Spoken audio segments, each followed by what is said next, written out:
I had to go back and redo everything, and then finally it came through. So, yeah. Yeah, thank you for being here. It's good.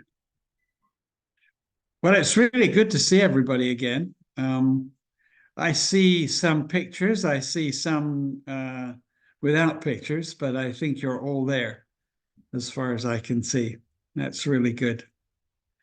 Well, yesterday, the bottom line yesterday that we talked about was probably, I think, two things. One is that science and faith are not enemies. They can work together. They do work together, I think.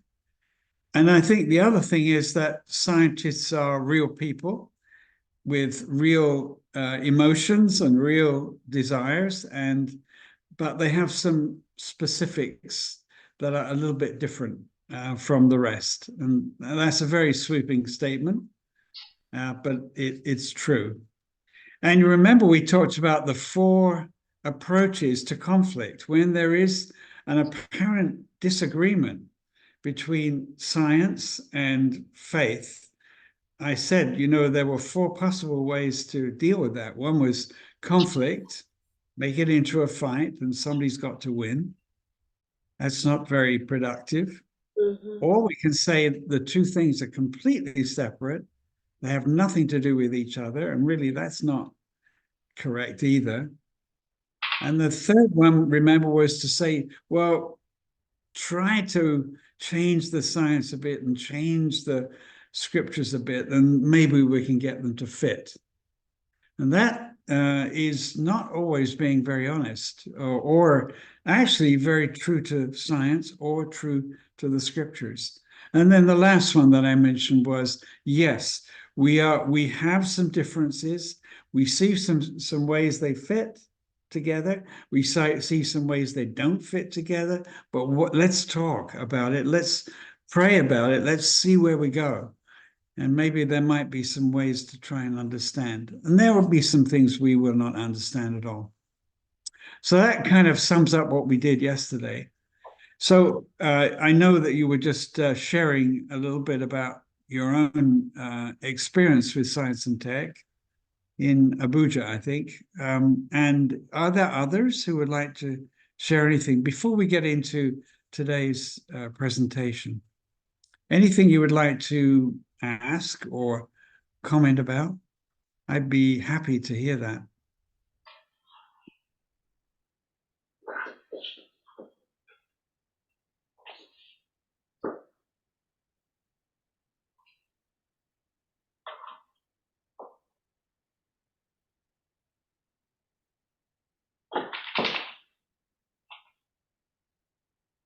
Well, it looks like there are no questions or comments.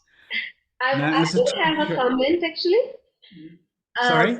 I would have something to say. Okay. Yes, I was so impressed when you started with creation, because it already set the tone that it's not necessarily we have to look in a secular book or somewhere when we talk about science and technology. So I think that was very interesting to read from, well, I think it was Romans, the verses that you took in the beginning. So thank you so much for that. It was very good tone to set. You immediately got my attention, and yes. Thank you. Appreciate that. Any other comments or thoughts or questions?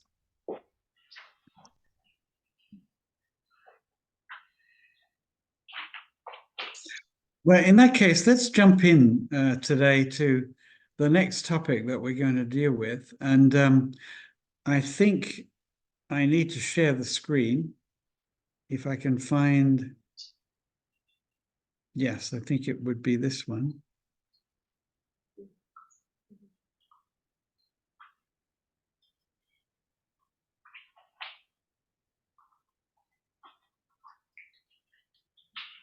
Can everybody see that? Yes, we do. Okay. It should say very clearly, what are scientists like? This is our second category. Remember, we talked about ways in which science and technology and the faith might combine together. Certainly, this is a group of people that we should understand a little bit more about how they think. They're not strange, but when you do science in a little bit of a different way from the normal way that people do things. And so that's what we really want to look at today. Now, if we go to Hollywood or movies, these are some of the pictures that we get of what scientists look like. Sort of really crazy people who just are very, very unusual people. Or something like this. Obviously, somebody who's up to no good. Somebody who's doing something probably very bad. This might be, I don't remember where this came from, but I think it was Frankenstein and the monster. But it's again, it's what Hollywood sometimes thinks about. We're either crazy or doing something bad. Or, here we are, we look very much very sort of intellectual, and I think we use the word in English nerdy. It means kind of academic and living in their own world. Or how about this? This is from a famous movie, Back to the Future, and this is Dr. Emmett Brown, and he always looked this way, sort of very intense, very engaged, very unusual. So that's kind of one picture of what scientists are. And apparently that's the way Hollywood sees us who are scientists. But I'm not sure that that's really how we are. But historically, let's go back for a moment and think about scientists. Most of the famous scientists that we know in the past are from Europe. So, and I explained that, I think, last time, that because of the Christian foundation in Europe, science was able to grow and become more mature in many ways. And so it provided a wonderful kind of a background, a foundation, because the presuppositions of the Christian faith are very similar to the presuppositions of science. Things about reality, things about progress, things about improvement. Those are all Christian values, and they're reflected in science. Many, many things in science we assume. We don't try to prove them. We assume, for instance, that good is better than bad, that it's better to know than it is not to know. Those are the kinds of things we don't argue about. Oh, we also, in science, we say there are laws, the gravity and magnetism and things like that. And we say they're consistent and they don't change from day to day. That's very much a Christian value. We don't expect to get up in the morning, gravity to be different from what it is today. We assume that it's always the same everywhere. And that's very much a Christian value in terms of the nature and character of God. So that's why I think science actually spread and grew within Europe during the 15th, the 16th, the 17th century. We were not going to any detail here, but just a reminder of some names. Again, I don't want to make a quiz out of this, but here are some of the people and the things that they discovered. Just look at the amazing things that were found out. You will know some of these names from probably when you were in high school or in college. You might have heard about some of these people. Copernicus, who shook up the whole scientific world, in fact, the whole world, by saying that the Earth is not the center of everything, but in fact, the sun is the center of everything. But that really upset the church at the time as well, because they had certain ways of explaining scripture. And scriptures like in I think it's Psalm 19 and some of the other Psalms where it says, the earth is fixed, it cannot be moved. And so from that, everybody assumed, oh, well, the earth doesn't move, everything else moves around it. And here comes along Copernicus to say, no, no, our measurements show that actually the sun is at the center of everything, and everything revolves around the sun. Anyway, I could go into a lot of detail with all of these different people, but he was a very interesting man because he was a very, very committed Christian, Copernicus, and very worried when his results were in opposition to what the church believed. He was so concerned about that when the paper or the book was published where he introduced this idea, he didn't allow it to be published until he had passed away because he didn't want to cause trouble in the church. There's an example of science and faith in conflict, really, at that point. And then, of course, you know, there are some of the other people. You may know these names. Kepler, you know Galileo, I'm sure. Galileo was the one that first began to measure the movement of the planets and the stars. Boyle's law, which is all about pressure and volume and of a gas. Newton, of course, you know, the man that discovered the law of gravity. And then Dalton, his atomic theory. Again, there are many, many names here that you may recognize, at least some of them. Pasteur, I'm sure you remember. We talk about milk. We pasteurize milk. We're using his name, Louis Pasteur from France, who discovered there was such a thing as bacteria. And then Linnaeus, who classified all the plants. Lyell, who actually began to understand the geology of the earth. Darwin and his theory of evolution. Madame Curie, one of the few ladies in this whole list. Madame Curie from France, or from Poland originally, but living in France, who discovered radioactivity. And then, of course, Michael Faraday. And think about the impact of some of these people. I mean, every single dynamo, every single motor, electric motor, works because of the work of Michael Faraday, who, by the way, was also a very, very committed Christian. In fact, Newton was also, Newton and the theory of gravity, he was a very committed Christian. He actually wrote more on religion and on the Christian faith than he did on science. So these are very, very interesting people. One more list, and again, I don't expect you to remember any of these, but I'm just kind of jumping through, showing you some of these people. Bohr, who came up with the idea of how the atom is formed. Fermi, here's the thing, nuclear fission, that resulted in two huge discoveries.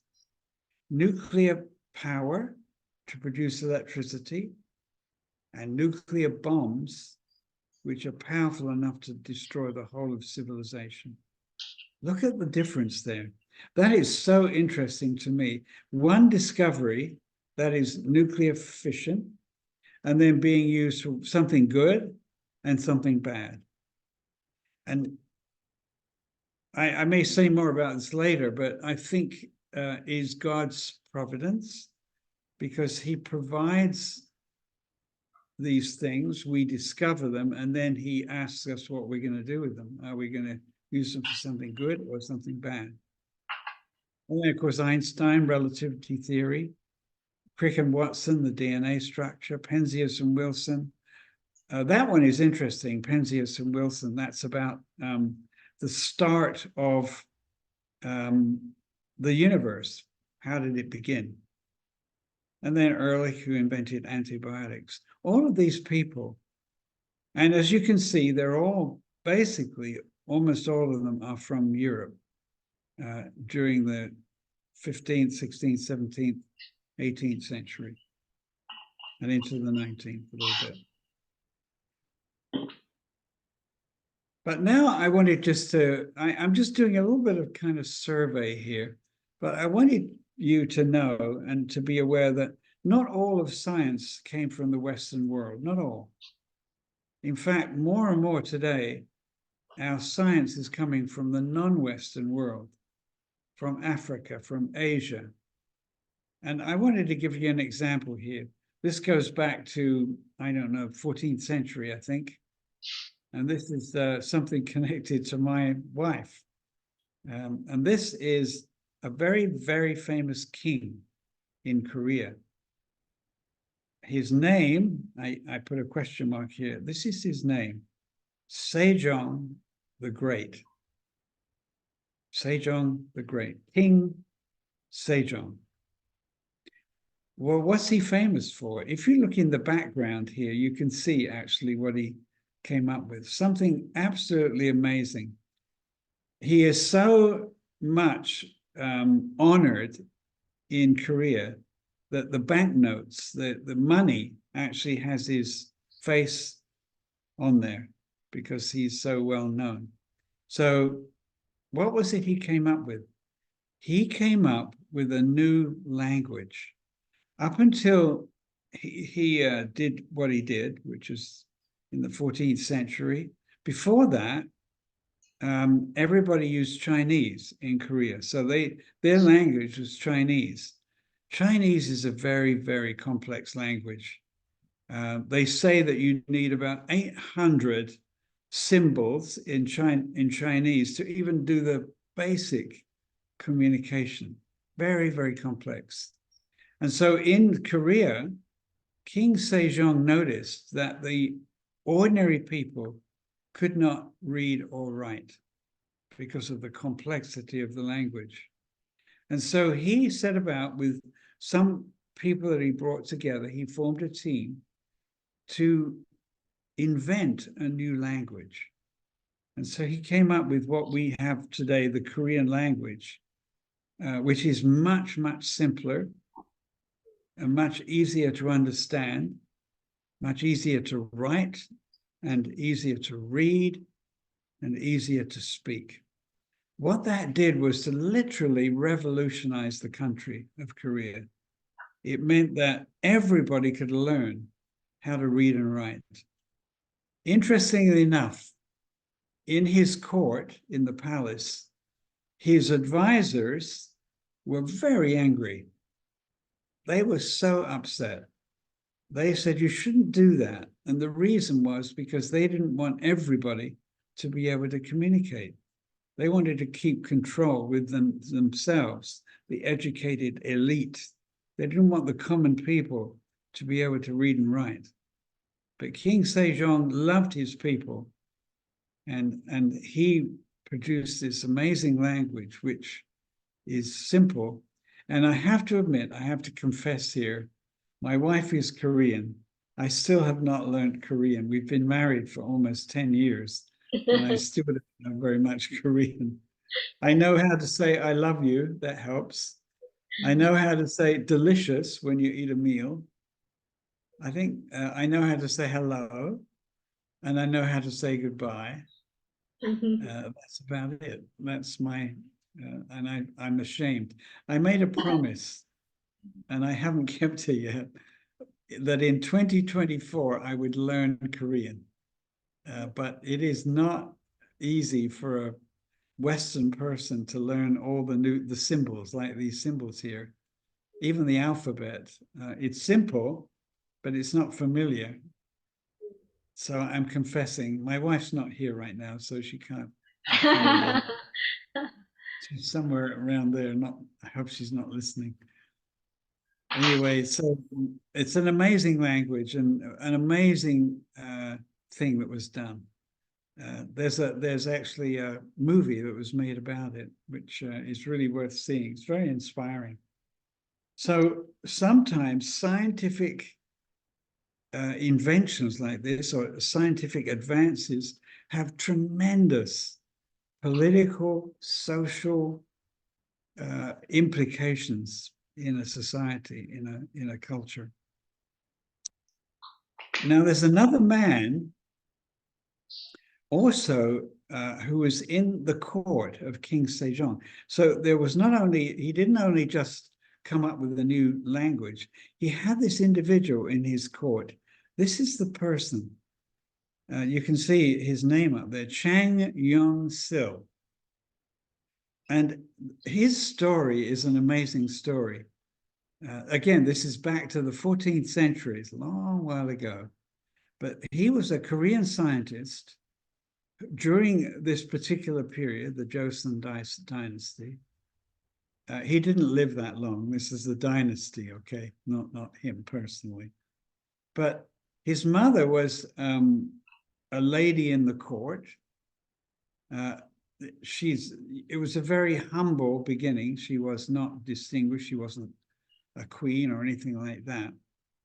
But he was born, Chang was born as a servant, but King Sejong noticed that this young boy had an amazing ability to invent things, to come up with new inventions.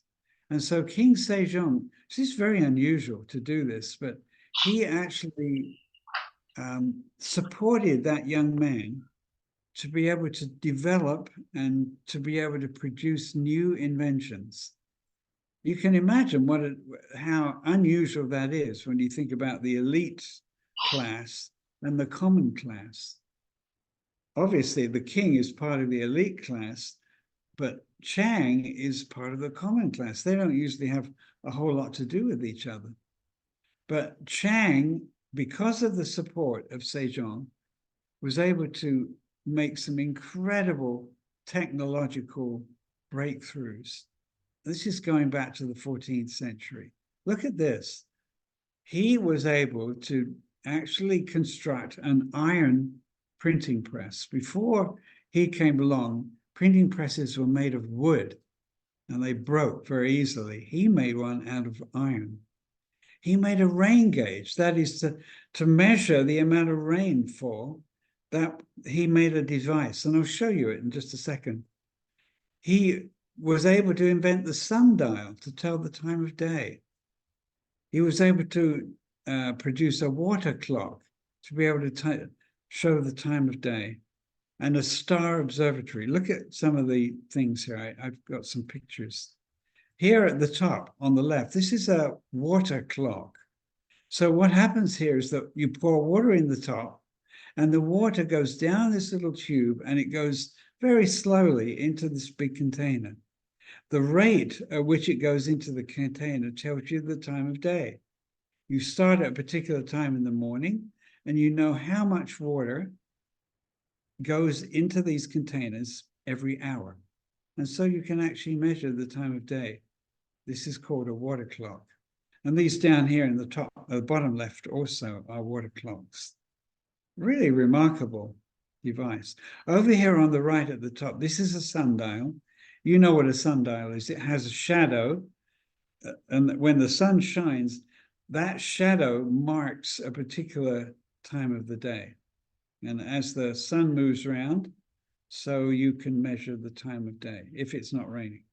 If it is raining, this is a rain gauge. That is a device to measure how much rain has fallen. And that was, again, one of his inventions. Remarkable man. And then this, look at this. It's a huge, big device for measuring the position of the planets in the sky. It's a star observatory. So it would look at the planets and the major stars. It could tell where they would be at any given time of the year. So these are amazing things that Chang was able to do. But it's always a question with scientists. In this particular case, why was he so successful? And actually, there was one good reason, and you could guess it. And that is the king really cared about him and really supported his work. It took that confidence in him, Chang, and the room to be able to work. that meant that Chang could be successful. Very interesting story, really. And devices that really were significant and important at the time. Now we can go across the world to a whole different place, and that's Africa, which is closer to home for many of you. This is a man called Muhammad Ba Abba. I'm not sure if you've heard of him or not, but what I'm trying to show is that not all scientists come from Europe anymore or from America. There are other places where scientists come. So we're going from history, that King Sejong was history. Now we're talking about more like the present day. So this is coming fairly up to date. This man, Muhammad Ba Abba, this is who he is. He was born in a village in Nigeria, raised in a family of people that made pots, ceramic pots. And his father was a pot maker and actually sold those. That was his job. But where he lived was out in one of the remote villages, and, excuse me, very poor. Basically, people just farmed, and that's what kept them alive. And there was no electricity. What that meant was that women in particular had no basic rights. And what he saw was that they were often exploited because they would have to do things, how can I say, they were responsible for many of the domestic responsibilities, and often that would occupy their whole day. They would really not have much time for anything else. So he wondered if there was something he could do to alleviate the poverty and maybe release women to be able to do something else than what they were doing. So in high school and in university, he began to think about that. What could I invent? What could I perfect scientifically and technologically that might help the village? And he had quite a broad range of experience in business, engineering, science, biology, and chemistry. Very well educated. But having got that experience, he used it, plus his background, to produce something brand new.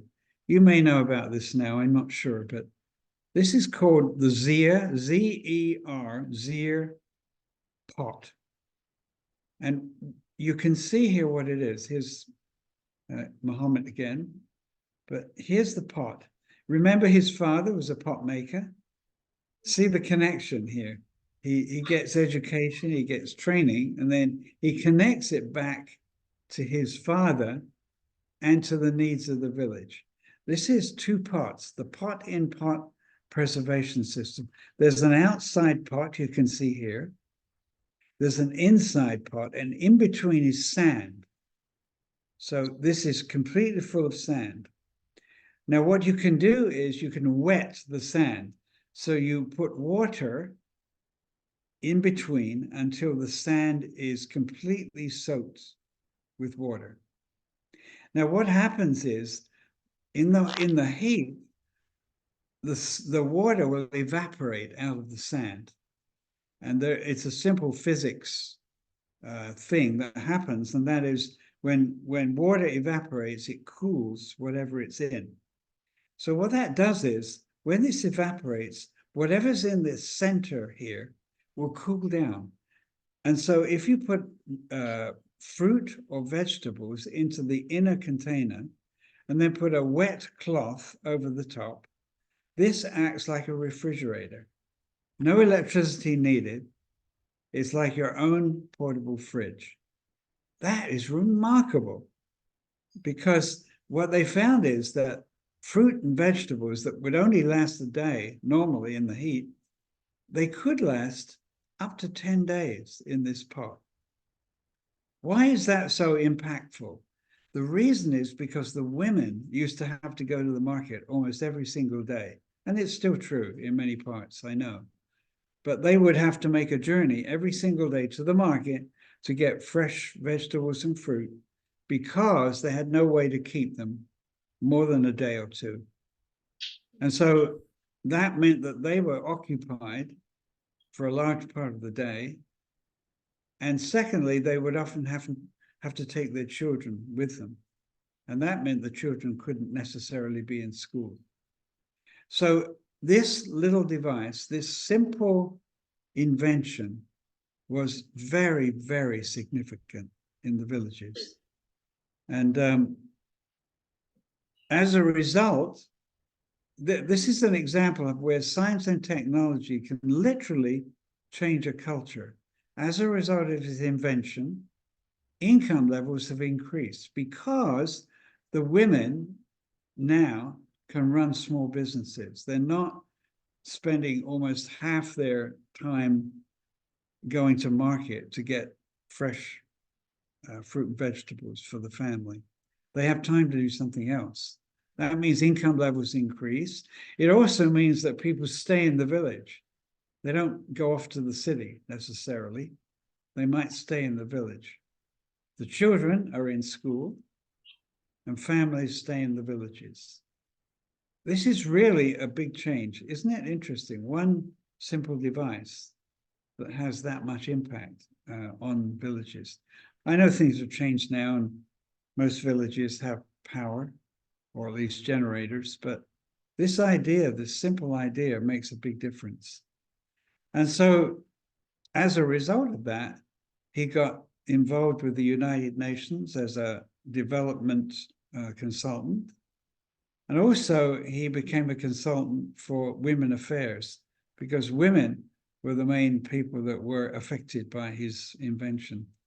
So you can see how a simple something, an invention, can result in literally a culture or a village or a community being very strongly impacted.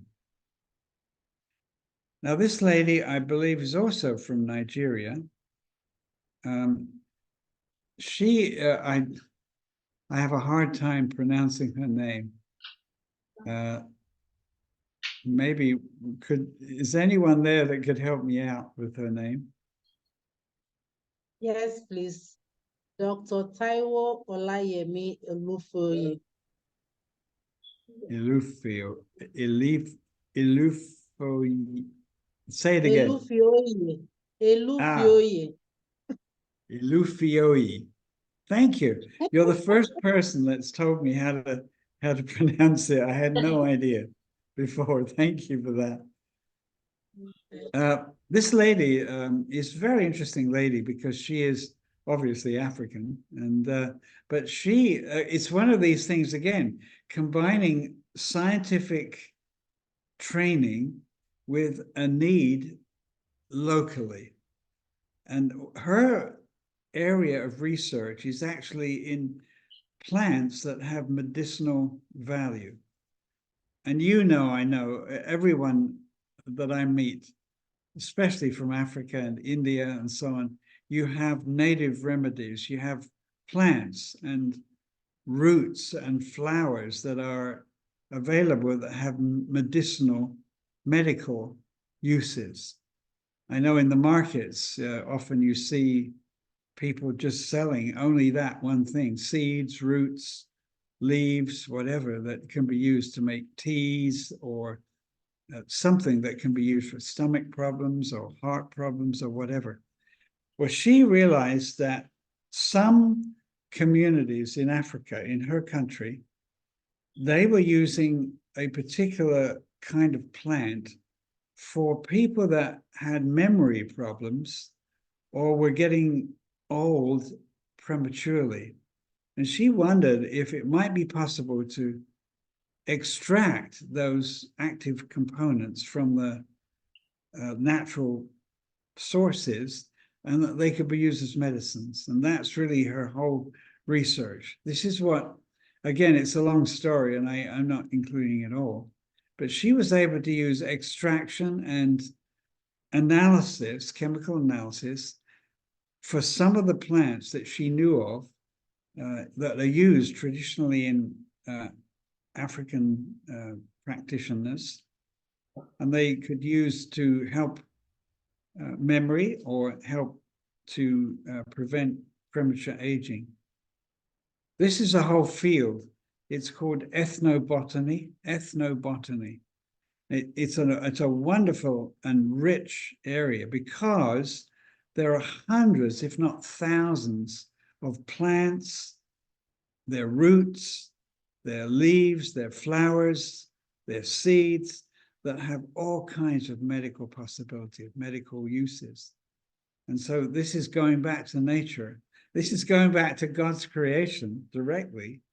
He has put in the plants so much treasure. And she's one who's been working on that. She is decidedly African. She does not, she's not disappeared to America or Europe or anything like that. She's in Africa. She works in Africa. And this is what she says. We know the various challenges which are faced in Africa in terms of accessibility to medicine, unlike in the Western world. Thus, if we as Africans can produce our own drugs from our own resources, the impact can only be imagined, both in terms of a better well-being as well as economic advancement. That to me is very encouraging, very, very encouraging. She is effectively combining Western scientific techniques with traditional medicine to get products that could be very, very beneficial and that come and are produced locally, not imported from somewhere else, which I think is remarkable. So she is, to me, a very amazing lady. She's actually won quite a few awards for the work that she's done. So all I've done for a little bit is just kind of take you on a bit of a tour, because we're talking about who scientists are, what they're like, what their history is, how they work. But it's sort of interesting to ask a little bit about scientists. What are they like? What sort of marks them out? And the reason I'm telling you this is because we live in a scientific world. We have so many people that are working in science and technology today, and they represent people that we should be building bridges to, because they need Jesus just like everybody else. So again, we talked about this before. We need to know a little bit more about scientists and the way they think. Otherwise, we'll have no way that we can reach them or communicate with them the truth of the gospel. So I've asked a number of students along many years, what do you think are the characteristics of scientists? I've sometimes had them go and do research, look some things up on the internet or read some books. What do you see are some characteristics of scientists that really mark them out? And here's some of the things that came up. Again, we can't go through all the details, but I can tell you, number one on the list here is passion. People don't think about that much with scientists, that they're very passionate people. They think of them as sort of objective and probably lacking in emotion. But actually, scientists are very, very passionate people. They have seen something and they want to discover more. I think I might have more lists here. I do, but I know one of the things I remember is that scientists love to ask questions. They love to observe things. They observe and they ask questions about why things are the way they are. So scientists are unusual in some respects in that way. They look and they see a lot more than the average person. They observe. They believe that certain things are true. You can't prove them, and I mentioned that already. They're very persistent. If you know the story, if you knew the story of this lady, Madame Curie, from France, she worked in Paris. She was able to find the radioactive materials in a whole huge amount of crystals. She would literally spend all day sorting the crystals because some were radioactive and some were not. She spent all day just picking out these tiny crystals. This one is radioactive, this one is not. This one is radioactive, this one is not. She never quit, she never gave up. And it's a sort of a characteristic of scientists. I remember my research leader telling me, Derek, you must stay on task, even when things are not going well, even though it's frustrating, even when you just don't know what the answer is, keep on going. That's very important in science. And I took that very seriously, and I think most scientists do. So often they have an idea, and they're following that idea. They're committed to it. So there's discipline, there's hard work, there's a lot involved in science. It's hard work. It doesn't come easy at all. So one of the things that I've found is true is that they will do a lot better if they have friends and family who encourage them. And that's going to be a key we need to think about when we talk about building bridges to scientists for the gospel. You'll see in just a moment. So one of the things that is interesting here is socially challenged. What that means is that quite a few scientists are not socially very friendly. And that seems interesting. I think the reason is that they're so focused on what they do, they don't have time for just shallow conversation. They're just not interested in that. They're too committed to whatever it is that they're doing. I remember that too. When I was doing research, you get absolutely focused on that one problem that you're working on. It occupies your thinking all the time. Even when you're not in the laboratory, even when you're doing something else, you're still thinking, how can I do this? What is going on? How can I do an experiment that would help me to understand? It's interesting to say this. It's like an addiction. It's like you never stop thinking. I can remember, it's sort of amusing, but I would come home and I would be thinking and thinking and thinking about the science that I was doing. And I would go take a shower and I would be thinking and thinking and thinking in the shower. And then my wife would be banging on the door saying, hey, are you still alive in there? Did you die? I haven't heard. You've been in there for half an hour in the shower. And it's true. I was so focused on thinking of this scientific problem, I kind of lost track of time. And I'd just be standing in the shower like that for a long while. So there are certain characteristics of scientists. It's not just scientists, but it's like a cluster of things you can put together. And scientists understand that. They understand that they think a little bit differently from most people. And I wanted just to tell you something here about how science is done. People often sort of not exactly criticize, but are a little bit suspicious of scientists because they say, you're always arguing with one another. You're always disagreeing with one another. How come you don't agree with one another? Why is it that there's always this kind of backwards and forwards arguing among yourselves? And I wanted to show you the way science is done. This is just a quick, there's so much more. But just for now, just quickly, I wanted to show you this. Science is really, a scientific theory is like an umbrella. It's an umbrella. You see, this is a very unusual umbrella because the rain is under that umbrella instead of on the outside. But this is a little bit like what a scientific theory is. A scientific theory is a collection of observations and laws that all seem to fit together. You've got like the theory of gravity or the theory of magnetism.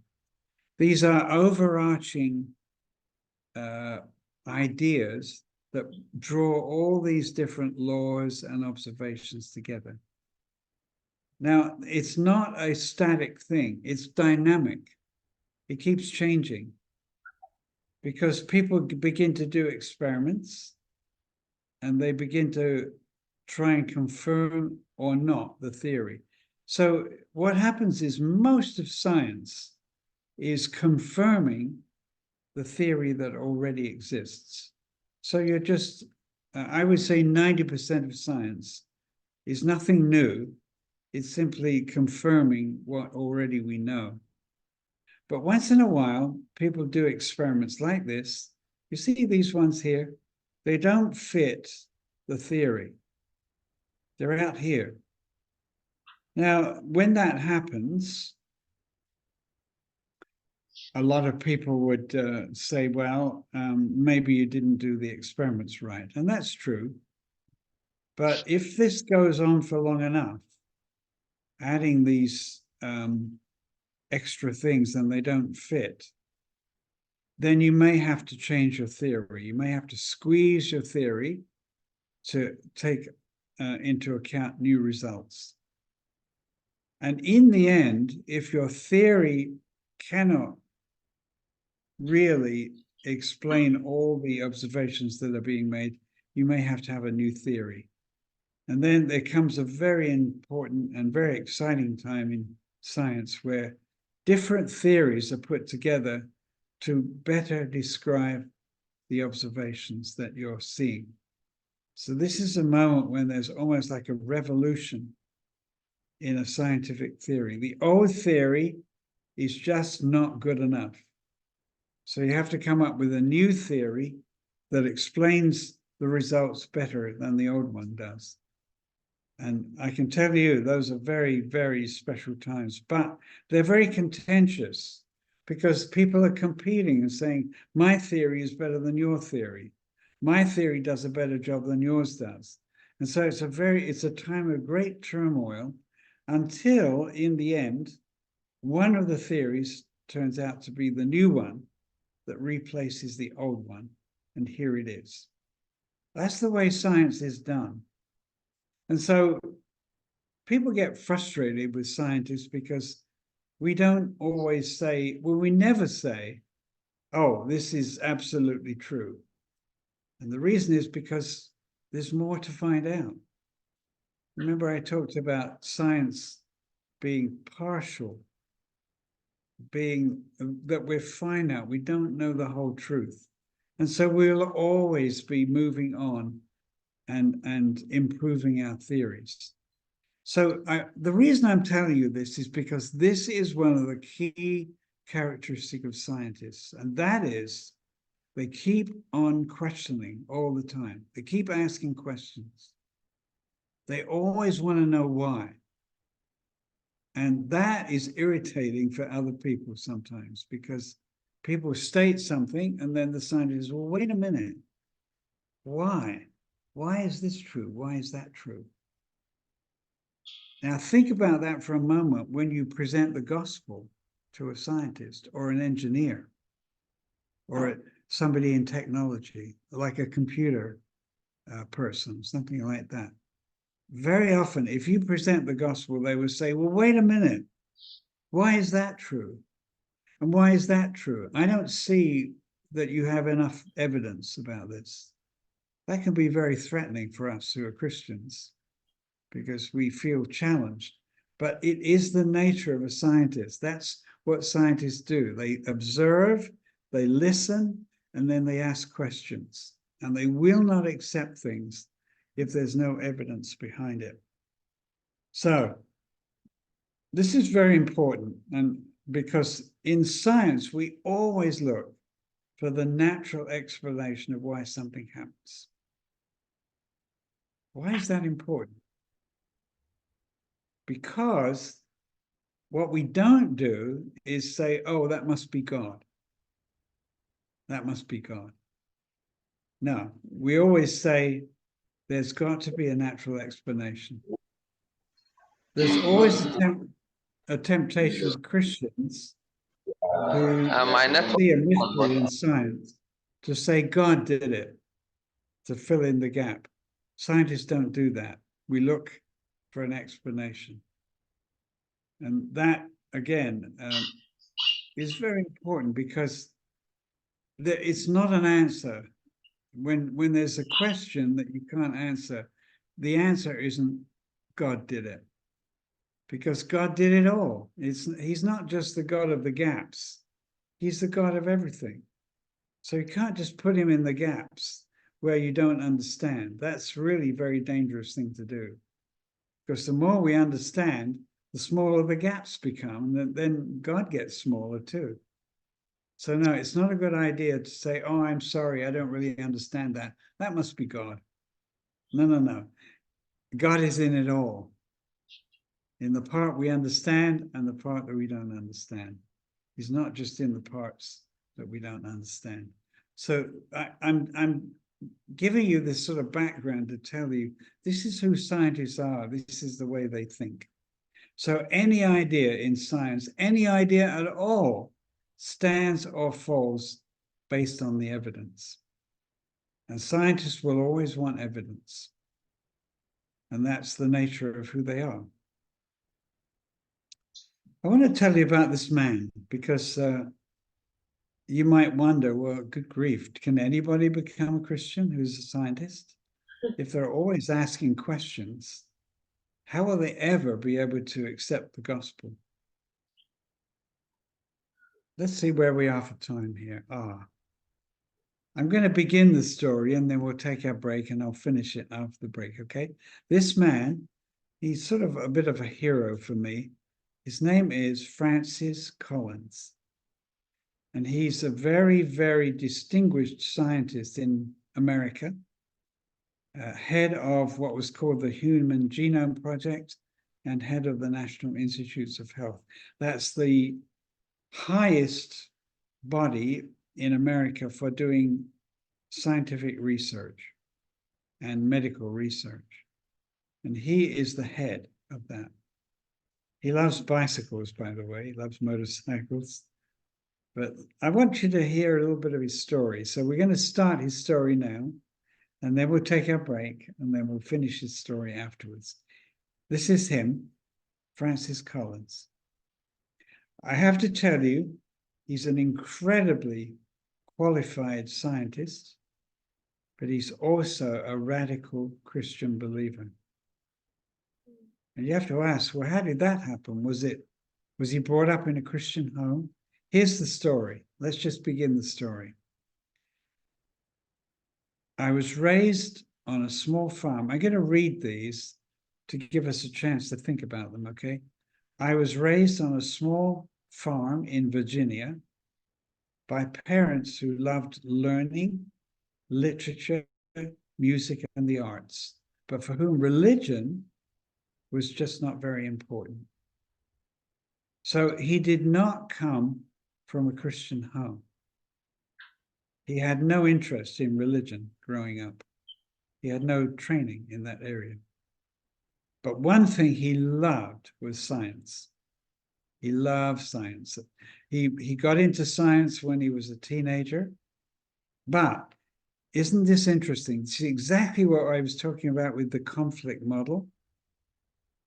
He slipped into a worldview that assumed that the only true meaning in the universe was to be found in mathematics and physical laws. I first became an agnostic and then an atheist. But it's because of that lie that he had believed, that if you're going to be a scientist, you can't be religious. Science has all the answers to everything. We don't need religion anymore. So he was faced with that either or, and he chose to ignore religion or anything Christian, and instead became an agnostic, somebody that says, I don't know whether there's a God or not, and then finally an atheist. There is no God. There is no God. So that was his progression as a young person. And I have to say, there are hundreds and thousands of young people that go down that road because they have been told, you've got to choose. Remember, I talked about the conflict model. But, and this is where we'll take our break, but my scientific curiosity, look at that he loved to observe, he loved to ask questions. My scientific curiosity eventually led me from chemistry and physics into medicine. So he was already a PhD, a doctor of actually biological chemistry. And then he went and became a medical doctor. One afternoon, he was doing his rounds, visiting patients in the hospital. And there was one older lady who literally had just a few weeks to live. She was very close to passing away. And she had such a happiness and joy about her. She was at peace. And the reason, she said, is because I know Jesus. I know Jesus, and I'm not afraid of where I'm going. I know where I'm going. But then she turned it around. He was listening to her, and she said, but doctor, what do you believe? What do you believe? Well, of course, he didn't believe anything. So he didn't even answer the question. He just kind of backed out of the room. But then he began to think, what do I believe? I don't really believe anything. And so began his journey. So let's take our break here at this point, and we'll finish the end of the story after the break. Is that okay, Seema? Yeah, that's perfect. Okay, so Yeah. Let's take a break remember for the another. story. Yes, please. Well, I left you in the middle of a story. So we'll finish the story now. But I think let me just give my opinion here. Do you notice that the lady did not try to convince Francis Collins by logic or argument or anything like that? She just asked simple questions. And I think that was really what was very impactful for him. So just try and imagine the scene for a minute. Him, a doctor, in the room with this woman in the bed, expressing to him, showing absolute peace and asking, well, I believe this. I know where I'm going, but what do you believe? I said I wasn't sure. I was a scientist.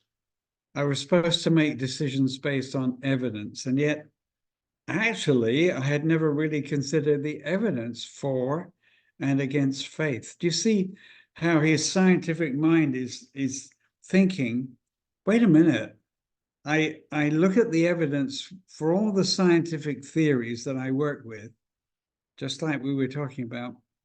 I've never, ever investigated faith or against faith.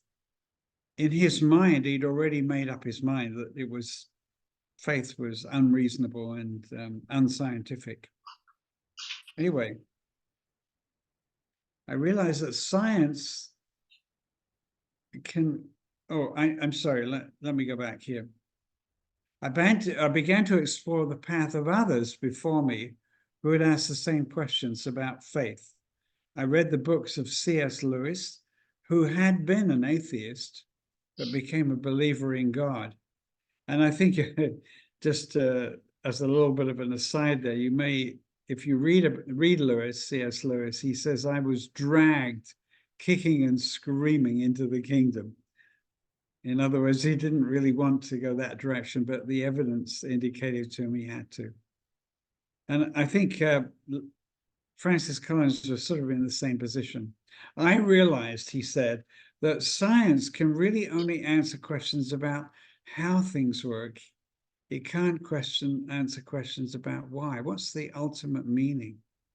And he thought, actually, those are the most important questions to ask. Science doesn't have a way to answer those questions, the deep, deep questions. I realized that my own assumption that faith was the opposite of reason was incorrect. Remember, it's the conflict again. I realized that atheism was in fact the least rational of all choices.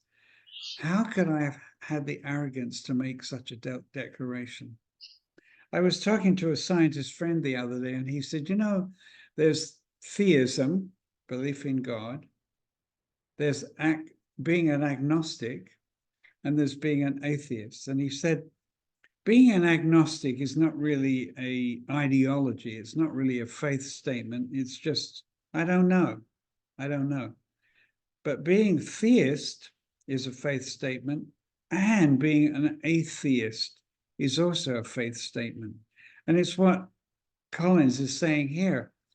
Atheism, I am saying that I believe that nowhere in this whole universe is there a God. How would I know that? How would I have the evidence to say there is no God? And that's what he came to. He realized it was kind of an arrogant way to look at things, to say, I am confident that there is no God. But was God only to be found in ideas, or did he also care about me? Here's the switch. He's been thinking about God, and he comes to the point where he thinks, okay, there is a God. But that's not enough. That's simply a concept. And now he's asking a further question. Does this God really care about me? And after searching for 2 more years, I ultimately found my own answer in the loving person of Jesus Christ. I was astounded to learn that the evidence, see that word evidence again, for his historical existence was actually overwhelming. I have found in my experience in talking with scientists that evidence is very important, and it centers in on Jesus Christ, because you have to ask the question, was he a historical person? And all the evidence says yes, very, very strongly, that he was a real person, that he really, really died, that he really came back to life. And the evidence is very, very strong. And that is often the stumbling block for many people, but especially scientists. They have to come to that point and face that reality that historically, the evidence is extremely strong that Jesus really was a human being, God in the flesh, who died and rose again. And that's a very, very big thing. I was talking to a friend who is not a believer, was not a believer at the time. And I said, everything that you're giving me, he was arguing this and that, and oh, the Bible's full of contradictions, and I don't know, but I finally said, look, let's forget all that for a moment. What do you think about Jesus? And he said, well, I don't really have an opinion. And I said to him, actually, you do. You've decided not to decide. And he actually had to admit that. Actually, not long after that, a couple of weeks later, he actually did make the step of faith. Anyway, that's my friend. But here we are with Francis Collins. So here he is realizing, wow, the history is clear. Jesus really lived. Jesus really died. Jesus really rose from the dead. He says this, I knew then I had to make a choice. When I was 28 years old, while hiking in the mountains, I could no longer deny my need for forgiveness and new life. And I gave in, just like Lewis, and became a follower of Jesus. Here's the interesting thing. I have met Francis Collins, and he said, actually, what was happening, I was hiking in the winter in the mountains in Northwest America. And he said, I came around a corner. I'm thinking and thinking and thinking about faith and can I make that step? He said, I came around a corner and here in front of me was a waterfall, frozen, a frozen waterfall. It was absolutely beautiful. And he said, I couldn't but just kneel down in front of that waterfall and give my life to Jesus.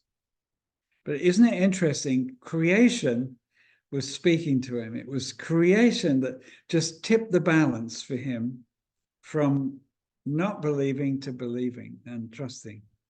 I thought that was so interesting that creation spoke to him in that way. And here's his final statement. He is now the rock upon which I stand, the source for me of ultimate love, peace, joy, and hope. This is a man who is in an extremely crucial position of responsibility, where there are all kinds of ethical decisions to be made. Think about this for a moment. In medical research today, there are many, many moral and ethical questions to be answered. Because he had that position in the National Institutes of Health, he was able to bring in groups of people to discuss the ethical implications of the research that was being done. So God put him there in that position to be able to make a difference, to really make an influence on the way research was done and what could be done and what could not be done. Isn't that remarkable? I mean, he was highly qualified, and God put him in a particular position for a particular man. I think he will put us all. You know, we talk about impacting the spheres of society. That's one of the things we talk quite a bit about in YWAM. But, you know, for me, I think you have to earn the right to speak. That means you have to be good at what you do. You have to be good at it. You have to work well. And then you will rise through, and then you will be in a position of influence. Francis Collins has really been very, very influential in many, many lives. This is what he said: the God of the Bible is also the God of the genome. That's the DNA. He can be worshipped in the cathedral or in the laboratory. I love that quote. And the book that he's written that has really impacted a lot of people is called The Language of God. And if I could recommend any book for somebody to read, especially a scientist or a technologist or a computer operator or anybody that works in that area, I would say this is the book. It's extreme. It was actually the book, I've given it to several people, and again, one of my non-Christian science friends said, wow, this is the Christian who really thinks and really knows what he's talking about. So I would really highly recommend that book. You can get it online. You can get it through, you know, like Kindle or something like that. It's really worth reading. And it's especially good to give to people who are scientifically inclined and are on a journey towards God. It's really, really a good book. So this final part about people, this is our second category. We really, really need young people to think about going into science as a career. If we keep the battle up, you know, between science and faith, and we say, you know, either you can believe in science or you can believe in faith, you can have faith, then young people are not going to be encouraged to go into science if they're believers. And I believe we need a lot more believers in science. And the reason I believe that is because they will then be able to reach out to the science community and show them that God created everything and that good scientists can be believers too. That's really the stumbling block for so many people. Is if I read recently somebody who said, I feel like if I become a Christian, I have to leave my mind outside the door. I can't go into church with my mind. I have to leave it outside because Christians don't seem to be reasonable. Well, we've got to change that perception. It's not true. So we need to have people reach. We need Christians in science. That's very, very important. So if you have any influence on people, if you have young people that you work with who are inclined in that direction towards science, encourage them. Encourage them. It will be a mission field. It's all about missions for a person, but you've got to be good and you have to work hard. But I would highly recommend people that have an interest and a gifting in that area to go into science to make a difference, that you will be able to influence people in the field. And I think that's very important. I think the other side of it is also that if you have people in your community, in your Christian community, maybe in your base or in your church or wherever, who are Christian scientists, that is, they are scientists and they are also believers, encourage them. They need encouragement because they often feel very lonely. I remember that feeling too. And the reason is this, because you go to church and people are a bit suspicious of you because you're a scientist, like, you know, what are you really doing in there? We don't know. We don't fully trust you. We're not sure why you're doing that, why you would want to be a scientist. So that can be quite challenging for a scientist in the church as a believer. But the other side of it is they also get quite a bit of pushback from their scientist friends. What? You're religious? You're a Christian?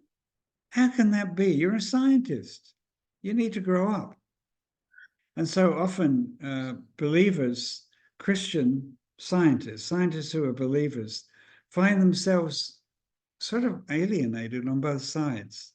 The church doesn't really understand them, and the scientists don't really understand them either, and they feel quite isolated. So I want to say, if you have any opportunity at all with young people or older people who are either going into science or are in science already, please encourage them.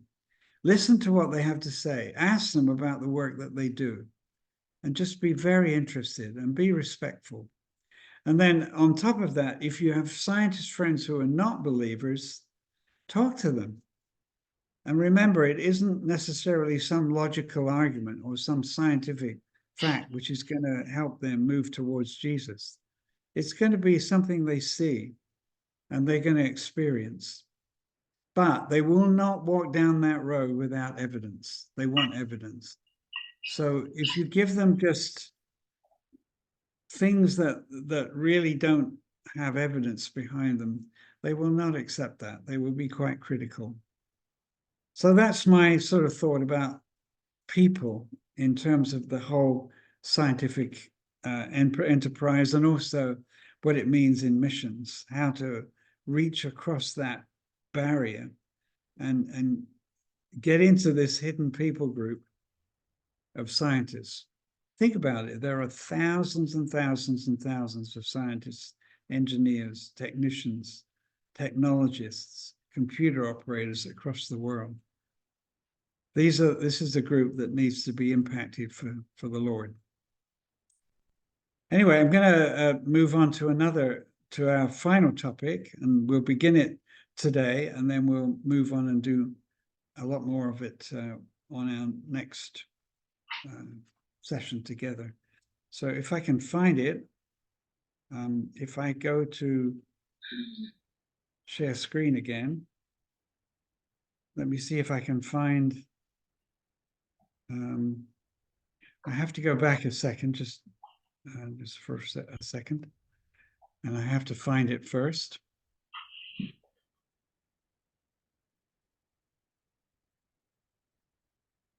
Here we go.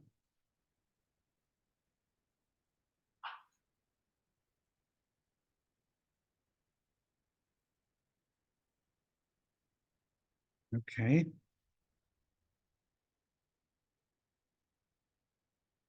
See if I can get this one to come up now.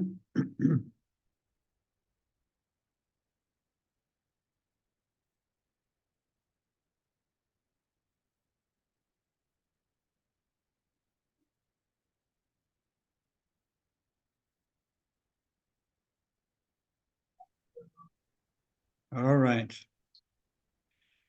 So this is our third category of where science, technology, and missions can meet. And this is very, very practical and down to earth. I hope that you are willing to listen to some very practical kinds of ways in which you can do community technology and how that fits into the missions picture. Going back to our diagram again, this is our third part of the story, application. This is the use of science and technology to be able to benefit people and serve people, to help them in their lives, to live better lives. It is about service. So here we are. As I mentioned to you at the very beginning, this category is about bringing justice and peace through science and technology. That's what we're called to do.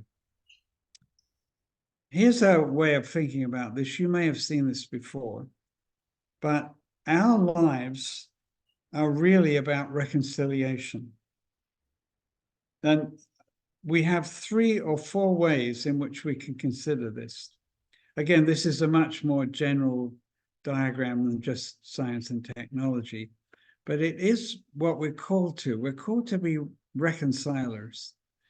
And these are the 4 areas that we need to reconcile. First of all, we need to reconcile between ourselves and God.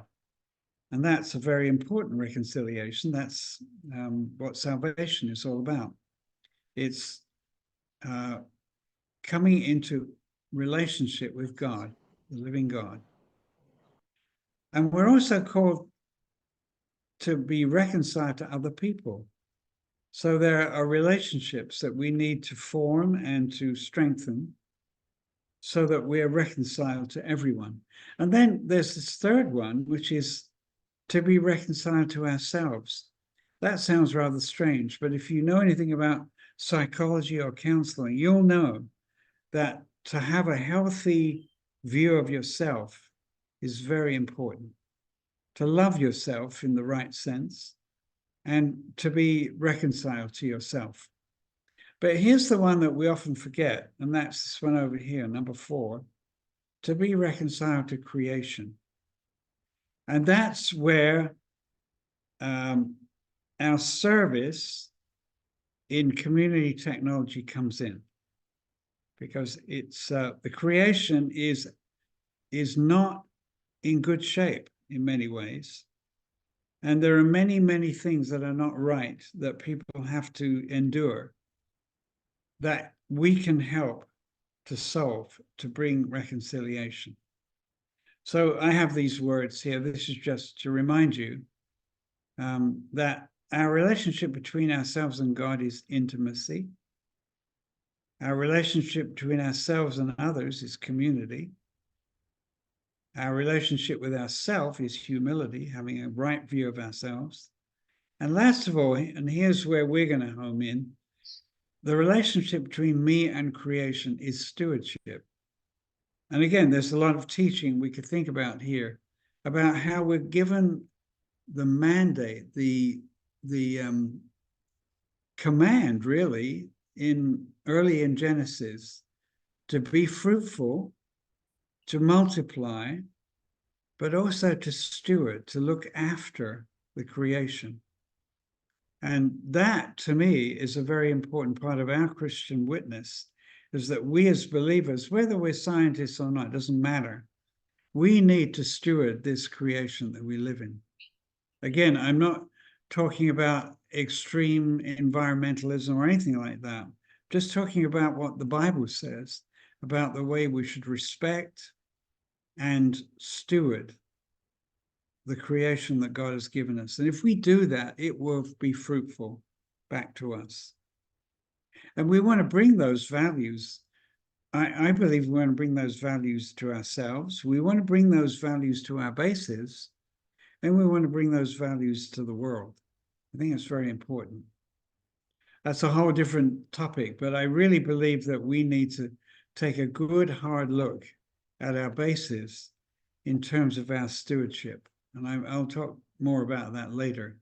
I believe a very powerful witness today in our modern time is the way that we steward the resources that God has given us in our bases, as well as personally. That to me is a very powerful witness. So here's that scripture, 2 Corinthians 5, verses 16 through 21 say, "We are therefore Christ's ambassadors, as though God were making his appeal through us. We implore you, on Christ's behalf, be reconciled to God." We are in the business of being ambassadors for reconciliation of creation, as well as everything else. So here we are. We have this word shalom. We use it quite often, but there's more to it than just hello or goodbye. Biblical shalom, there's an inward sense of being whole or complete, but also there's an outward wholeness or completeness. And that's what we're called to bring. We're called to bring spiritual shalom, but we're also called to bring physical shalom wherever we go. So it's a thing that I'm very committed to, and I believe that we in YWAM need to be committed to this idea. So this topic that we're going to get into, we'll start today, but we'll finish tomorrow, is this whole issue of what's called appropriate technology or community technology or sustainable technology. It's all the same thing. It's really using appropriate technology at the right level to bring kingdom values and justice into places where that does not exist at this moment. It's really a kind of a spiritual warfare thing, I think. Here's just sort of an amusing thought, and that is, I'm afraid that sometimes, and I talk from the point of view of the West, we have a tendency to think that people in other places are kind of backward, or they don't know very much. It's sad, and I'm not American, I'm British, but even I think we have a tendency in the developed world, that's what we call it, to think that we have a lot of answers, and we need to bring those answers to people in the non-developed world because they don't understand. My theology says that everyone, whoever we are, wherever we are, has giftings and abilities and inventiveness and creativity at the same level wherever you are, whatever culture you're from, whatever country you're from, whatever nation you're from. I really believe, and I think it's personally my operational thinking is when I go to a community, I don't say, look, I've got something you need. I don't do that. I actually start by asking what they have, because I know they have as much as I do, but it will be in different areas perhaps. And if we can work together, I can learn from you, you can learn from me. It's a mutual, team-based, sharing kind of a thing. It's not me with all the answers coming to give you what I know, and you don't really know anything. I think that's very important. People are not dumb or backward. In fact, I see this quite often. I think sometimes when you're lacking resources, you're more creative than when you have the resources. I remember my mentor, I'll explain later, is I work a lot in water projects. My mentor is from Indonesia. And when I first worked with him, he was very patient with me because I couldn't understand that when I went to certain places in the world, some of the resources are not there. I had to be creative. We'd be fixing something and he'd say, now, Derek, what are we going to do about this pump? We're missing this rubber washer, this rubber seal that we need. And I'd say, well, could we not just go down to the store and get the part? And he'd say, oh, Derek, don't you realize there is no store? And you can't order these parts in on Amazon or something. And I would say, well, then I don't know what to do. And he would always give me 2 words: look around, look around. You will find something that you can use to solve that problem. And I learned to do that after a while. And I realized that that's a creativity that comes out of limited resources. I just wanted to show you some kind of fun examples of this. There's a whole thing called frugal innovation. Frugal meaning lacking all the resources. Innovation to compensate for the lack of resources. In India, which is the one I know the best, it's called Jugaad. It's also known in Gambia and also in China. I heard a laugh from somebody from India.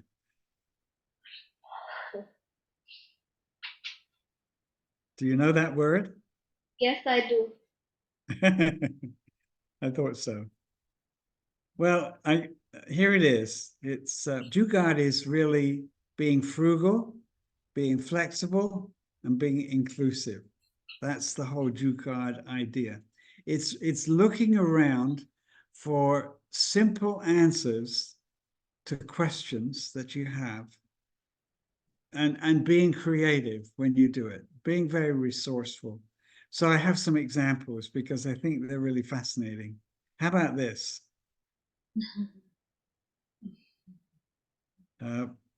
When your clock is not complete, well, then you find a way.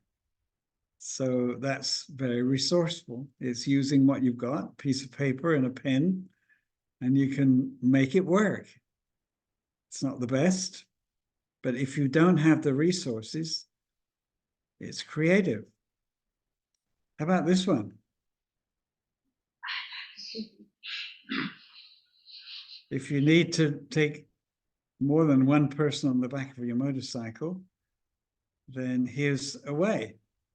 It even has a roof on it, so if it rains, the people don't get wet.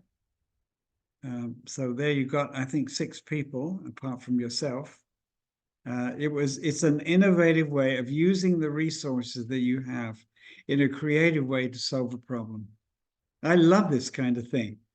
And wherever you go in the world, I find this everywhere. So many creative ideas. How about this one? My new computer. Fascinating. Even the fan. Do you see the fan on the left to cool the unit? It is what it is. I mean, if that's what you've got, that's what you use.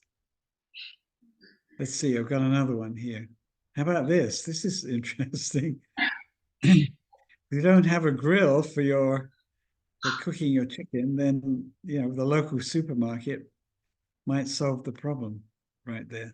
Again, that's this idea of using whatever you can find creatively to solve a problem. It's really fascinating to me. How about this?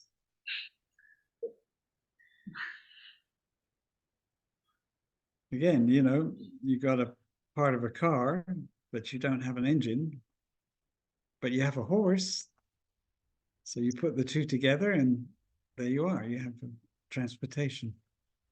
Very interesting. How about this one? This is very interesting. So you see the taps up here. There's no way you can get a bucket under those taps. So how are you going to fill the bucket? Well, you use this, a dustpan. Let the water go into the dustpan and flow out, and then it goes right into the bucket. Very easy answer. Very creative, I think. How about this one? If you don't have a normal seat, then you find another seat. And that works, I guess. Well, I won't go into the details, but I'm sure it's not actually a functioning toilet, but it's certainly, I think it's a functioning seat at least, and it solves the problem. What about this one? How about that for shoes? Very creative, using old plastic bottles and then putting in some straps, and then you've got a pair of flip-flops, sandals. How about this one? How to transport your family. Why not? If you've got a spare sofa, then you can put everybody on the back. And how about this? If you have a lot of bricks to transport, well, you might have to do it on your bicycle. And this case, you put the bricks there and you walk alongside the thing, but you put your arm through a hole. You can see that, so that you can steer the bicycle. Very creative, each one of these. How about this? How do you watch your computer while you're laying in bed? Well, this is a way to do it. You suspend the computer from the ceiling with some straps, and then you can watch your computer like this. And the last one, how about this? How to keep cool in the hot weather on your motorcycle. So you just put a fan up there. Or, I mean, they're kind of amusing, these things, but they're also very creative when you think about it. And I love this. And it actually, for me, it puts a different aspect to what's involved when we serve people with community technology or community development. It's just not me doing things for people. Unfortunately, we've kind of educated people to think that. And so I know that often when we do water projects, I know that when we go into a village sometimes, I get this message from the people in the village: look, do the work for us. We're going to sit and watch you, leave some money, and then go away, basically. And I very strongly object to that, and I won't do it. In fact, we won't do projects in villages that have that attitude. And it's very interesting because once in a while, we've said, here we are, we will work as a partner with you, but we're not going to just do the work and go away. And you know what they've said in the village? They've said, well, then go away. We'll find somebody that will do it that way. They'll give us money, they'll do the work, and then it'll disappear. So there's some principles here to think about in terms of serving others. Now, there are many, many areas we could look at in terms of how we might bring wholeness. And this applies to us, whatever situation we come from. It's not just for the developed world to do this to the majority world. It's not that at all. This is mutual. This is a mutual sharing of giftings and resources so as to benefit everybody. It's a way of serving. So we know this. You know this. You see it quite often, and that's the daily duty of many women in the villages, still in Africa, in Asia, even in the islands, in the Pacific to bring water. And water is my passion. I'm a chemist by background. I love working in chemistry. And I love also being able to help bring safe water to people around the world. So here we have three fairly happy looking ladies, but you know that those containers are pretty heavy. Sometimes when I do a water seminar with developed world people, Americans, British, European, I actually have them try this for themselves. I get a bucket, I fill it with water or a jar, and I have them put it on their head, and I have them walk around the building and then come back. And I ask them, what did it feel like? Well, first of all, they have to learn how to balance it on their head. And the secret, as you know, is a cloth that goes on the head. And that's the first thing. But then the second thing is it's heavy and it's hard to balance. And you think about just doing it around the building, but these ladies are walking maybe 3, 4, 5 miles to get to the water source and then bring the water back.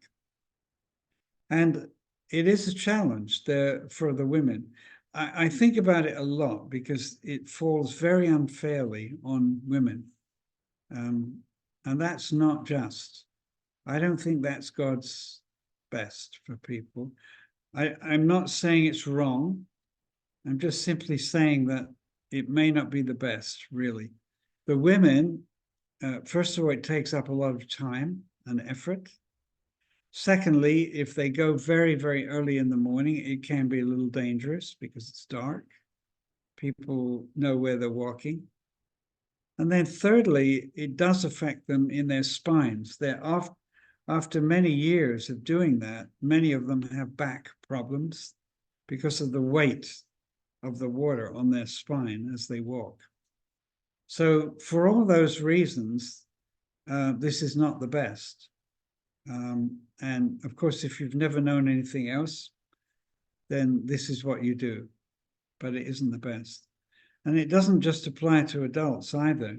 It applies to children as well, as you know, and you've seen it yourself. So this is still a very common issue, is how to get water that's safe, how to get water that's enough for the day. So you have to be very creative. You have to get the water. And then on top of that, you have to use the water very, very carefully. We're used to most of us, I think, are used to just turning the tap on. The water comes out, almost unlimited. But this is not true for many people. They have to conserve their water. They may have to go to that water source 2 or 3 times a day. And then, of course, the other part of it is the quality of the water. The water may be there, it may even be plentiful, but it may not be safe to drink or to use. So I want to tell you a little bit about Water for Life, and that will be our, for the day, today, that's more or less all I want to talk about. And then tomorrow we will broaden that out. Think about other ways of serving people through community technology. Let me say just a few things here. I do believe that safe water is a very big issue around the world. And second to that is sanitation. So water and sanitation. And then the final part of it is hygiene.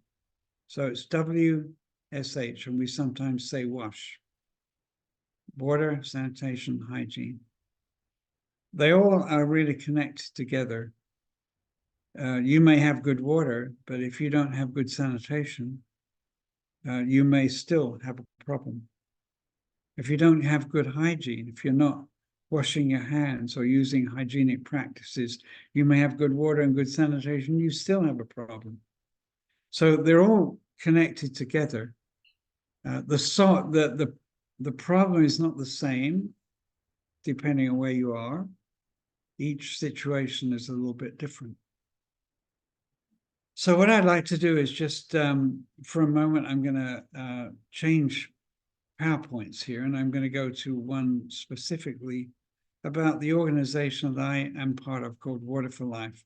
I hope you will be patient with me, this is an example of the use of community technology, and it's the one that I know the most about. So let me just find that particular PowerPoint. And we'll see where we go from there. Let me just check here.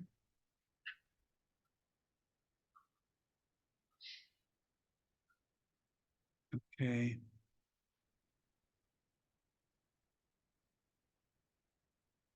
All right, let's see if we can get this up on the screen. If I go to sharing again. Yes, here we go.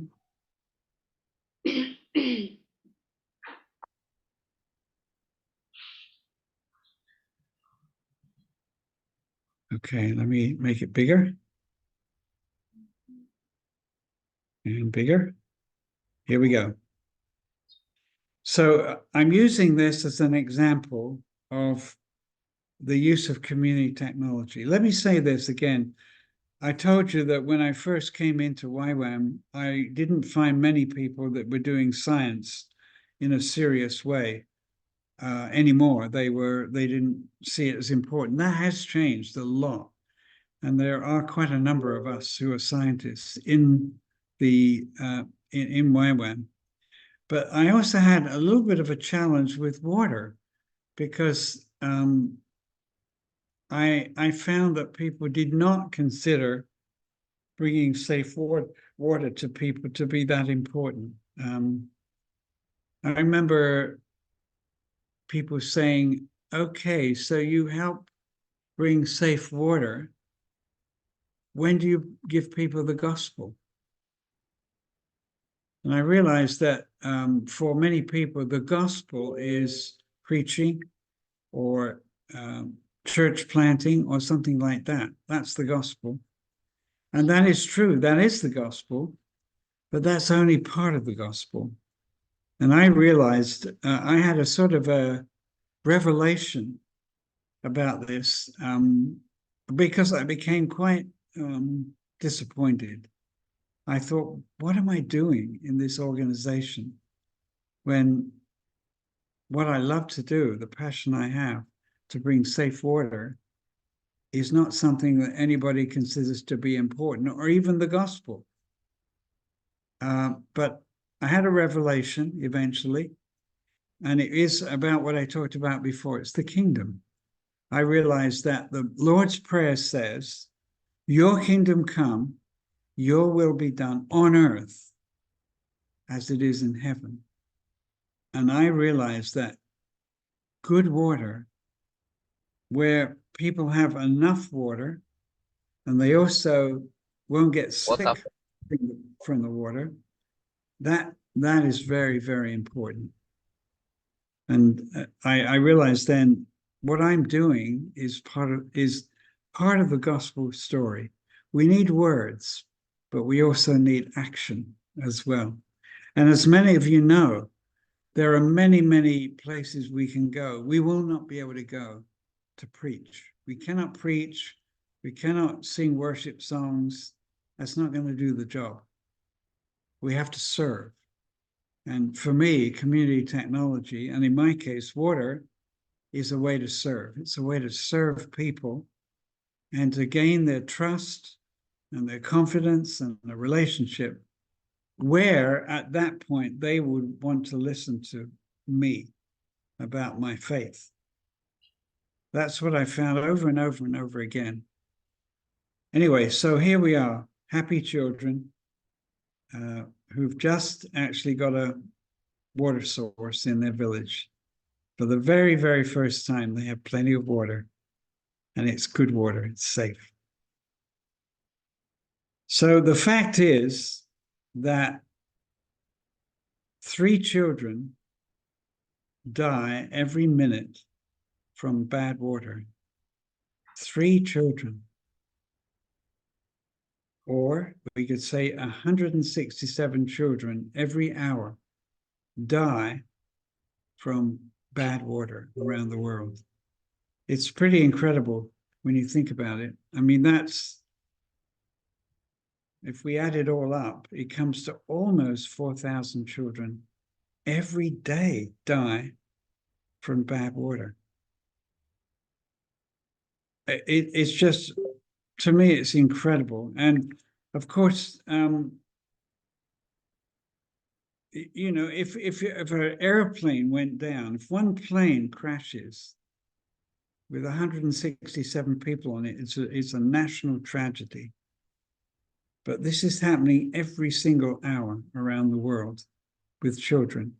And I think for me, it just gives me a great deal of pain to think about that, realizing that it doesn't have to happen. It doesn't have to be that way. There are answers everywhere in any community in the world. There's an answer to that, to have safe water.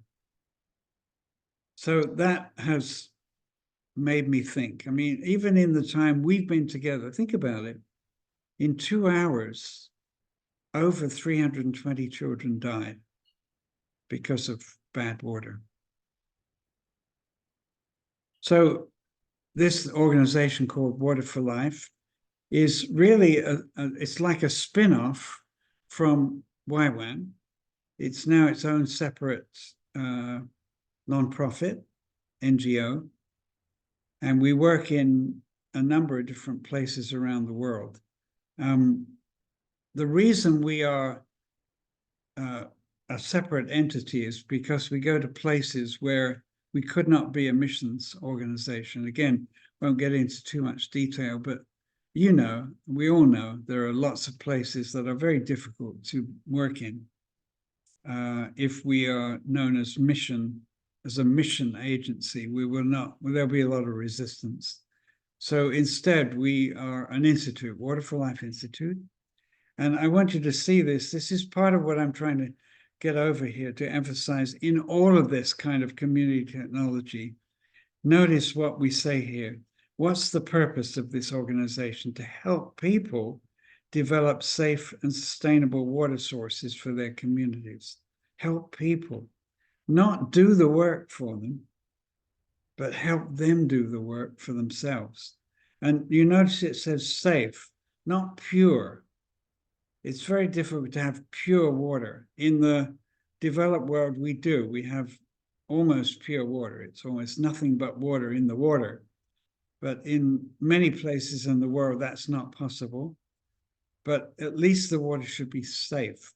And then sustainable. That means it shouldn't just be for now. It should be forever in that community. We should be able to find answers. And again, I'm circling back again to the fact that people are creative. People are resourceful wherever you go. And we have found that if we go and talk to people about possible solutions, they will come up with the answers and they will do the work if they realize we can do this, and they also own it and operate it themselves. So these are principles for community technology that will enable projects to be sustainable. They will last. So I won't go into all the details here, but actually our founder of the organization is this man. Many of you will not know who this is, but this is Howard Malmstad, who was the co-founder of the University of the Nations with Lorne Cunningham. Now, Howard was a very good friend of mine because he was a chemist and I'm a chemist, and we knew each other professionally. And then he joined YWAM, and I followed him, actually. But I also have not just a founder and an inspirer, I have a mentor. This is my mentor, and his name is Rus Alit. And Rus is a native of Indonesia, from Bali, Indonesia. And it's quite an interesting story about how he came to do water projects at all.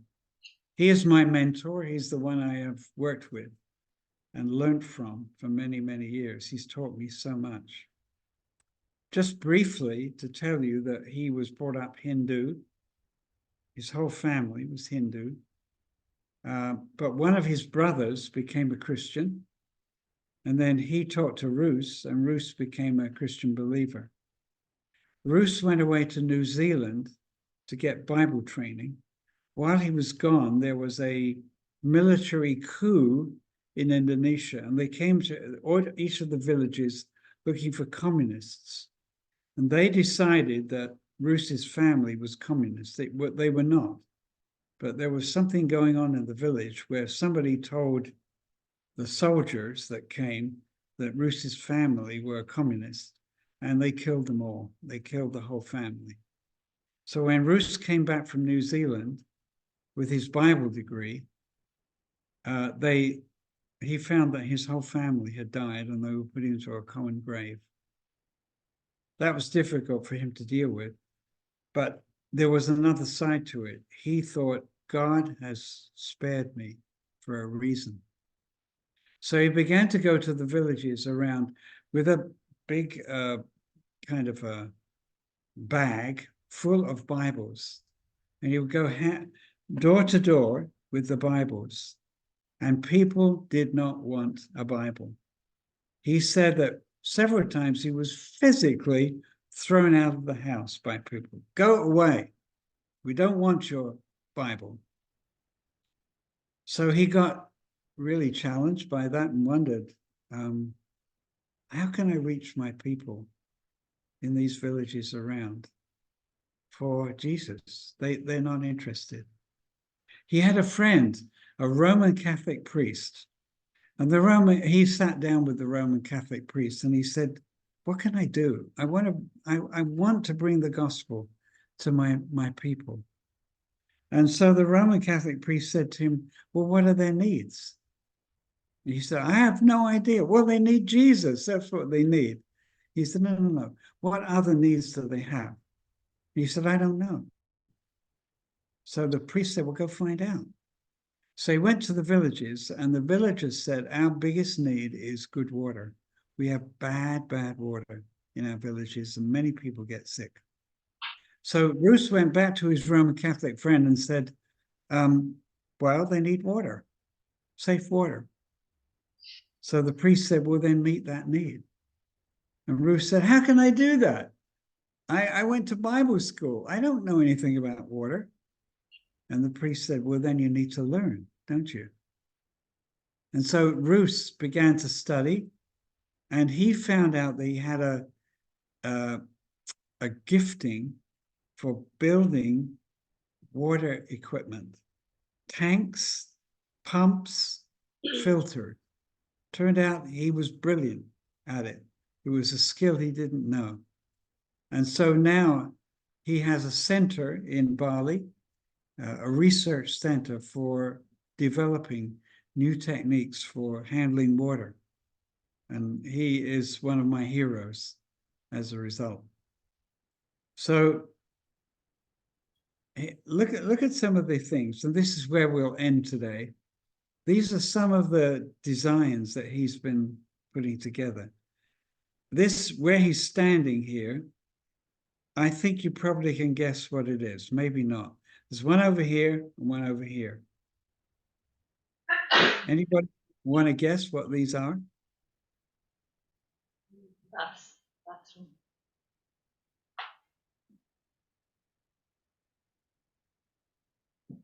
Any ideas? Yeah, please. Where they take showers? Yes. On the top is a container, black container, and that is heated by the sun. So the water can then be used in here. It's a shower. Actually, it's both a shower and a toilet. It serves both purposes. So there's a ladies' one and a men's one. And these are things he designed. And things like this, huge sand filters.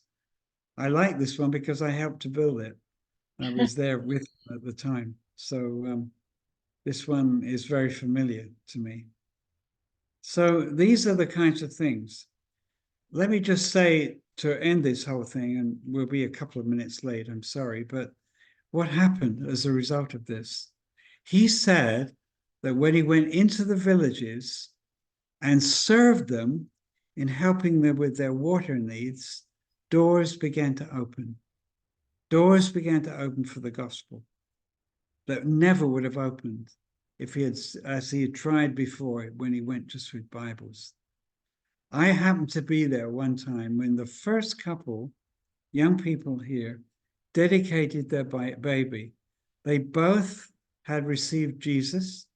They had been thrown out of their homes, and then they found each other and they got married, and this is their first child. And this is the very, very first Christian dedication of a child in the village. Just remarkable to see. And I believe that Ruth told me there are more than 150 people now that have come to Christ as a result of these projects in water. And I just find that very, very inspiring. So I think we'll leave that today at this point with some thoughts, we've had here. Just remember, serving people opens doors. And then secondly, people are very, very creative and resourceful wherever you go. And we can recognize that, honor that, respect that, and look to them to come up with good answers for some of the problems that they have. They just need, sometimes it's a matter of hope. They feel hopeless. They want to have hope. Sometimes that's what we bring. We bring hope. There is an answer. There is a way to make things better than they are. And that to me is beautiful kingdom values.